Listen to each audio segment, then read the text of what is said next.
The final game. It comes all down to this game. We have game number 5 between Polt and Snute. Starting to the top left of Belcher Vestige, we have the Terran player. And starting at the bottom right, we have Liquid Snute.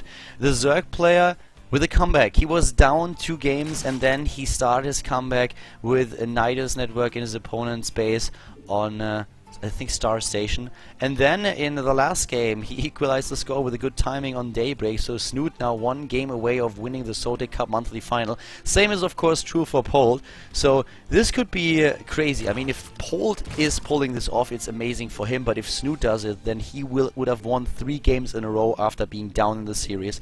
So I'm really excited to see this match now. Snute was successful with timings against his opponent, and I mean, one of the things that I always have to talk about when you talk about a best of 5 is the momentum that is going for the players.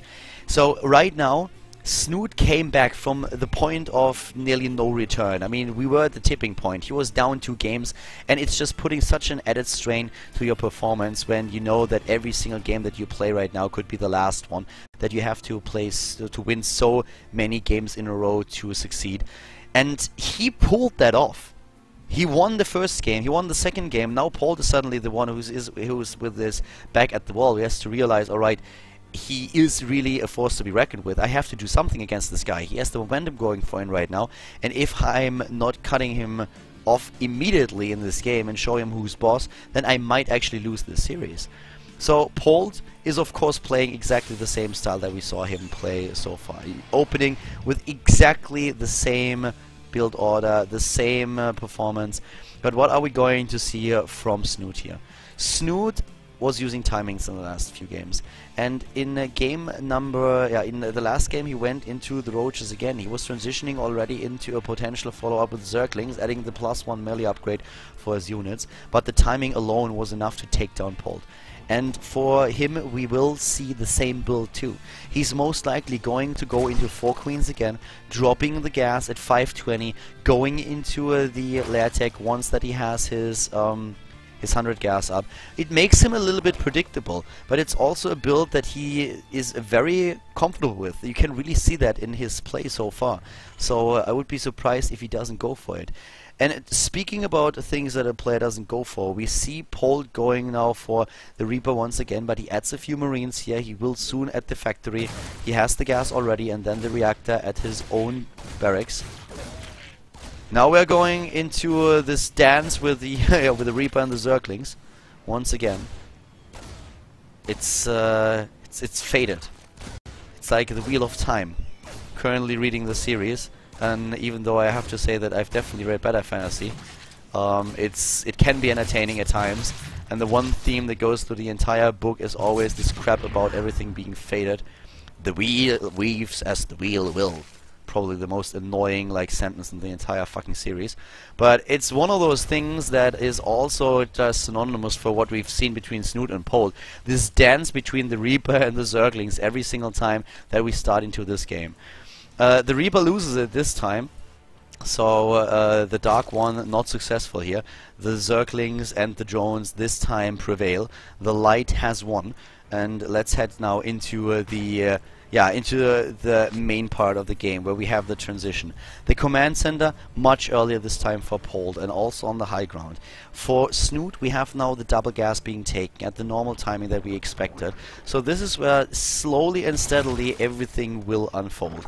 Looking into the build that we have for Polt, we have an adjustment that is just credited to what we've seen in the last 2 games.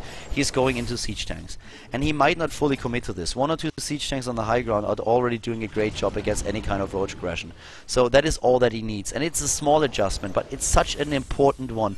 It's something that Flash and Innovation have been doing against Zerg players that are known to go into roach aggression, and it shuts down a Zerg player right away. So this is one of those things where Snute will run against the wall if he tries to go for the same build again. He drops the hatch here. We have him with a 3rd base once again. Now he should start with the lair any second. You will most likely see it in just a few. He already has the gas that he needs, and there is the lair tech. Now very soon we should see double evolution chamber. Here it is, 1, 2, and the roach warren probably right over here. Would be surprised to not see it. But for now we don't have Hellion pressure, and that's something that Snute realized. So talking a little bit about the differences, how we come into this game. Why did we have those Hellions? Because we didn't have siege tanks. This time we have a siege tank in the game, and the siege tank alone gives Polt so much more defense. But he has the Hellions much later in the match, and therefore he cannot control the creep as well as he did in the last few games. So he is giving up a bit of map control to get the additional safety in the space. These are all trade-offs, guys. This is not something where you look like at the game and you're like, oh my god, what an idiot, why didn't he build a siege tank? This guy is such a noob. No, he's not. He's just playing a different style. He wants to pressure the opponent and force the creep back. And now he can't do it. He cannot do it because he doesn't have the Hellion presence on the map. And this is the one thing that Polt loves to do. He wants to dominate the opponent in the early game. He wants to get the Reaper in early. He wants to get the Hellions out there, control the creep spread, and try to make sure that his opponent's macro is not getting out of hand. And this time he cannot really do it. Pretty sneaky to walk the Widowmine to the bottom left, by the way. But Polt has to make it. He has to do this because Snute was getting so aggressive that he said, like, I really don't want to, but I have to build siege tanks. I cannot do anything else. I have to get it. He could have tried to get those Hellions out earlier and then gone into siege tank play. That would also have worked. But for now, we have just the Roach one again, +1/+1 upgrades. We have speed for the Overlords. We see a metabolic boost, also speed upgrade for the Roaches, and a base to the left side of the map. So going into a massive amount of tech right now, and also, especially since we have the infestation bit once again, it seems like he wants to go into Hive once more. But we also have him going into the 4th base, so he wants to go into the macro game. He's not going to hit a timing here this time.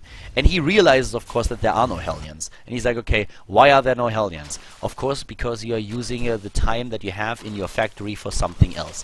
What else could there be? Tanks, Widowmines. So my aggression wouldn't do this much damage. So right now we have him still trying to scout what is going on. He has the Overlord speed. This will give him a great opportunities to scout his opponent. 1-1 is already done. Baneling Nest is ready. Speed upgrade should follow soon. Pathogen Glance coming in. Siege tank count for Polt is at 3, and he is now getting his armor upgrade out. But the creep spread is a lot better for Snute in this game. It could be better. It's not perfect. It's not where you would like to have it. If you would criticize anything about the mechanics of Snute, you would probably criticize that his creep spread is okay, but it's not good. Like he doesn't excel at it. He could hit those timings a little bit better. Could talk maybe a bit to TLO, one of his fellow teammates, to talk with this. But it's a really interesting shift in the mindset of those two players that we have. Polt is completely foregoing the Widowmine play as well. He's going into the siege tanks and he's going into the medivacs right now. He could still make a bit of a switch, but for now we still have the factory at the tech lab. And he is defending against the Roaches here at the front. A little bit of a poke here by Snute, that's it. Not more than that. It's only a bit of a poke. 1-1 is done for both players. Both are heading into +2/+2. Upgrades are decent, but the Hive tech is on its way. And even though we don't have a lot of aggression in the early game, this is so exciting to see how they adapt to what happened in the series. And this is what is so awesome about a best of 5 series compared to a best of 1 or compared to a best of 3. With a best of 1, you can't just get leverage by observing your opponent's style, by analyzing games and then go for a KO build. But in a best of 5, you have to make a few decisions on the fly. You can prepare to a certain extent, but at some point you just have to adjust what your opponent is showing you. And this is what both players are showing us in this 5th game, and it's really epic. I really like it. We have now Polt moving out with his force, and he's going in with the siege tanks. He's trying to hit with +2/+2 here. The problem for him being that Snute has also a strong army. The army supply is fairly similar here, or it will be once that Polt is moving in. Right now, Polt has a bit of a lead, but of course Snute realizes what's going on, and he will also be of +2/+2, and he's shown against Cass and against Polt in the past that he likes to go for run-bys. Ah! He's hitting those banelings like a boss, but not as perfect as he wanted to. Took down a fair amount of Marines. Harvesters killed so far by Snute, 11 at the bottom left. We have now more units going down, especially the Infestors, saving Snute's ass here. Resources lost, roughly the same. Overall supply currently in favor of Snute. Adrenal glands soon to be done, +3 armor already being started. and Polt now in a position where he has to be very cautious about how he approaches the next few minutes. He does not start +3/+3, definitely an oversight. He should do that, but he doesn't have the bank. This is his biggest problem. He's lacking minerals. He's lacking a lot of them. +3/+3 will be done so much faster for Snute here, and this gives him an edge and a timing. He's trying to go into another attack, but here comes Polt with a stim up the ramp. The Banelings aren't ready yet. The Banelings are not ready yet, and the Zerglings, they are melting away. He has to even cancel the Banelings. Another base being built at the right side of the map, but the drop is already there, and Polt is stimming in and taking down this hatch. Has to be cancelled. A last minute cancel, last second cancel here by Snute, and now with the 20 supply lead, Snute has to make sure that he has the lava later on. He needs a macro hatch. I'm a little bit surprised that he doesn't have one. He hits his... Oh, there it is. Okay, we have the macro hitch, and he's doing a decent job with his injects so far. He needs them. He definitely will need them. But he also has the Ultralist now being produced. Chitinous plating is coming up, even producing now creep tumors in the main base to make sure that he has creep everywhere. Triple spine crawler defending the space, and Snute is playing a great game here. Very defensive, very cautious, not hitting the injects perfectly, but they are good enough. He's moving in once again. He has the infestors there. The Ultralisk at the front baiting a lot of damage out. The Marines are being microed by Polt, and he's losing a lot of his units here. 20 supply lead currently for Snute, who's about to complete his Chitinous plating. Also Polt heading into +3/+3, but the Terran player is losing ground. And he's losing it fast. Snute might be able to pull this off. He might actually be able to win 3 games in a row to take the Zotac Cup monthly final, but we are not there just yet. Another drop moving in for the Terran player, and the Queen is the only thing that stands between the Terran forces and the, well, I wanted to say the drones, but the Zerglings, they move out and they make sure that the drop has to retreat for now. Creep spread is okay for Snute at this point. He has a lot of creep at the right side of the map. He sees the movements of his opponent. High ground vision would allow him to spread the creep even faster. The Medivac at the bottom didn't do too much damage. Drilling claws are nearly ready, and 5 Widow Mines are being produced at a time. Time of the siege tanks is over. Polt wants to be mobile. He wants to be aggressive. He wants Widow Mines. He had good success with them in the first 2 games, and he wants to rely upon them once again. We have him with 70 Harvesters against 84. 9 Ultralisks are already on the map, and as soon as we have good fungals for the Zerg player, the Ultralisks are going to town with their Kaiser plates and taking everything apart here. +3/+3 is done, but the timing window is very small. He's trying to hit it, but the problem really that Polt did not lose too much time going into +3/+3. Here we go. We have the 3/3 about to be done, and then the Terran player will have really good upgrades. A few roaches being donated, wants to free up supply here. Upgrade count, as you can see, pretty epic. Both of them on 3/3, heavily upgraded. Ultralisk a little bit out of position, not quite sure what they were trying to accomplish over here, but they are being chased down, and this is very unfortunate for Snute. He's losing 2 Ultralisks, but he's moving in with the rest of the army, and a great fungal here. Really good position this time. The problem for him really being that Snute is getting a lot of hits here. Polt is doing a great job now, but the bank for Snute is exceptional. His problem is the lava. His injects are really not good in this game. He's starting to inject now once again, but he lacks a queen over here. He has another one that doesn't do too much over there. 3 queens in total, and they don't do the best job with the injects. He needs a few more. He should actually build a queen at this point, or at least send one of them over to just inject this hatch. That is something where he's really struggling a little bit. From the looks of it, the inject method that he's using here is just jumping to the hatches and then selecting them. That's something that a lot of the Korean players do as well, using the keys that they have, the location keys. And the bank for Snute is just so much better, but if he doesn't have the lava that he needs to back this up, then it doesn't help him. 20 lava are not enough. He's trying to go to the right side, saving the space. The double drop is moving in here, but this is only a distraction. Polt is using it as a very positional play. He has the big army over here to the left side of the map, 130 supply, army supply that is, against 100 and this time he doesn't bother about the spine crawler. He has another drop here at the bottom, but once again not sending it in. The queen not doing anything, is not actually like using those injects, and this is a lot of damage done. We have a bit of a base race scenario here as the Terran player is being attacked. To the top right we have the Ultralisk just barreling down on all those command centers and also the starports, while the rest of the units are trying to get access to the main base. The Banelings at the front, but we have Marines and Marauders trying to guard the choke point, and of course the Terran player, they're fungals! Jesus! He's losing so much. Both of them actually do. Even infested Terrans are now being used to bait out the Widowmine shots. In the main base we still have the drop going strong, taking down the Hive Tech, but the Terran player is also defending his choke point. It's just something where the Zerg is losing, he's losing his production. This is the bigger issue, losing the production, but for now he can still rely on the Ultralisks and the Roaches. So this is a very interesting position, to be quite frank with you. 19,000 resources lost against 24,000. Snute with a massive supply lead, but he lost most of his tech. He lost most of his tech already, and Polt is more mobile. But can Polt stop this army? Polt is now in a position where he is setting up his minefield. At least he should. He doesn't. How many does he have? There are only 7 left. That's less than I thought.